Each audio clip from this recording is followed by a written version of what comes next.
Va haver un dia que els golpistes van entrar al Congrés dels Diputats per impedir l'activitat legítima dels diputats al Congrés dels Diputats.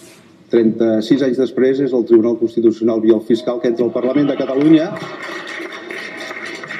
Considerem que és d'un escàndol majúscul, no podem fer veure com si plogués, és la versió 2017 del Todos al Suelo. Comparar-ho amb l'activitat del Tribunal Constitucional, un tribunal, per cert, que és el que totes les grans democràcies europees tenen des de fa dècades i dècades, és absolutament vergonyós. Vergonyós.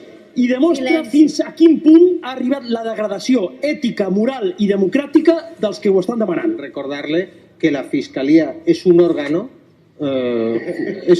independiente del Tribunal Constitucional. No contribuirem a normalitzar aquesta situació. Qui vulgui, que ho faci, acollint-se amb errors garrafals com considerar la Fiscalia òrgans independents. Nosaltres no contribuirem a donar per normal que s'insti penalment contra membres d'aquest Parlament.